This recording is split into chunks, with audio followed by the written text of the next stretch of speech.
Some of the best classical musicians in the world will be in the area performing some of the best pieces of music over the next week and a half. It's the annual Portland Chamber Music Festival. Several concerts with unique themes will be taking place at the Stevens Square Theater. Joining us this morning is Alice Kornhauser, who is the executive director of the Portland Chamber Music Festival. Alice, thanks for coming on. Well, thank you so much for having us. Yeah, of course. First of all, for the folks that don't know what chamber music is, what is it? Well, loosely defined, chamber music is basically a small group of people playing music for a small audience typically in a small space, an intimate experience. And it's also typically one player on a part. So with a symphony orchestra, you're going to have 80 musicians and 20 violins. But with chamber music, you're going to see maybe 2 violins, a viola, a cello, maybe a piano. But overall, it's a very intimate experience, both for the players and for the audience. Yeah. What else are some of the advantages you find of chamber music specifically? Well, for me personally, chamber music I find so emotionally moving because you're really witnessing professional musicians who come from all over the world to Portland to just come together and make music together. And in this world, we tend to be inundated with a lot of bombast and a lot of information, not all of which is beautiful and heartwarming.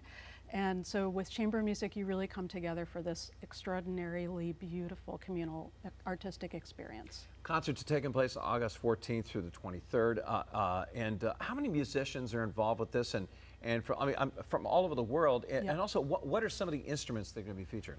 So the way the Portland Chamber Music Festival works, we have 2 weeks, and each week we have a cohort of about 10 musicians. It's mostly string players and piano, but for the first week, for example, we have a wonderful harpist, this incredible musician named Charles Overton, who is one of only a handful of harpists in the entire world who plays both classical music and jazz. And we're actually going to be featuring him and his jazz ensemble at a showcase concert at Space Gallery on this coming Friday. And then for the second week, we have a really interesting, we have a saxophone player who's going to be coming and playing the Mozart oboe quartet, but with the saxophone instead of the oboe. Wow. And so let's start with Thursday night. The show is called The World of Romance. What can we expect? Well, that's a little bit of a play on most of the music on that program is from the Romantic era. And so it's going to be very, it's our opening night, so we always like it to be very celebratory and warm. And so the overall experience is going to be just fun. The second show is a Saturday called Heartstrings. Is that the one with the saxophone player for that one? No, that's the second week. The second week, yeah. The Heartstrings, what can we expect from So that? Heartstrings is all strings. So that's where that name came from. And that is going to be featuring the harp player that I mentioned. So that's a lot of strings in the harp, and also the piano has strings. But that's going to be all repertoire for string instruments and piano. Do you try to have sort of a different variety of instruments for each one just to kind of make them a little different? We definitely do. Yeah, we want to have a variety. I mean, because of the nature of chamber music, where it's all pretty, intimate, having the different instruments can really change the experience, and you get all kinds of different colors and, from really big to very, very intimate. Program 3 features some of the greatest composers, Beethoven, Brahms, and Bard. They don't get better than those guys. Well, the Bard referring to William Shakespeare. Yeah. So that program is going to be a little different. It's not going to be a traditional concert format. The first half of the program, this is a tribute to Romeo and Juliet, and how composers and artists were inspired by Shakespeare's play going back to the Baroque era.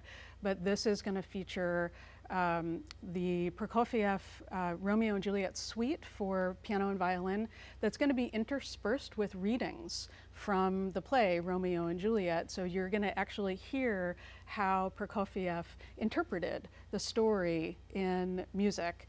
And then we're going to have a Beethoven string quartet where there was a movement. Beethoven loved Shakespeare, and there's a movement that was directly inspired by the tomb scene. And so the wonderful actor that we have narrating that program will sort of guide audiences through through that program. And then the second half of that concert is a piece by Brahms that he was inspired by a sort of doomed love affair. So tying all of that together. That's amazing. All right, the fourth concert is called Festival Grand Finale, and this one features a piece by Mozart. Tell us about that. Yeah, so this is the piece, the Mozart Oboe Quartet, where we have this wonderful saxophone player who is a total rising rock star in the chamber music world. His name is Stephen Banks.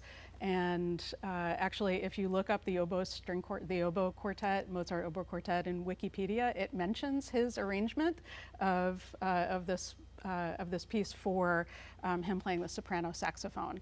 And the big finale of that program is a really wonderful French piece by a composer named Chausson, which is a concerto for violin, and piano and string quartet. So it's a little bit of an orchestral feel, but it's going to be a big, huge, colorful, amazing finish. Now you're having this at the Stephen Square Theater, but you mentioned a different theater for the fifth concert. But let's talk about the jazz you're throwing in there. Yes, absolutely. So we have been, the Chamber Music Festival has been collaborating with Space Gallery for about 15 years now, where we present chamber music, because for me, chamber music is any group of people, small group playing for a small audience in a small space, which includes jazz and can include folk music and bluegrass, all kinds of genres.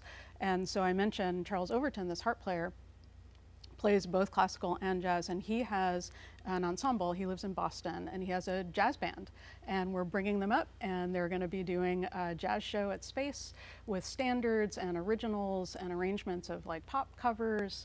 And we had the show in 2023. Charles came with his group. Concert sold out. People said it was the best jazz show they'd ever seen. Wow, that sounds amazing. And finally, is there a website where people can find out more about the schedule and get tickets? Yes, absolutely. So we are pcmf.org. That's Portland Chamber Music Festival.org.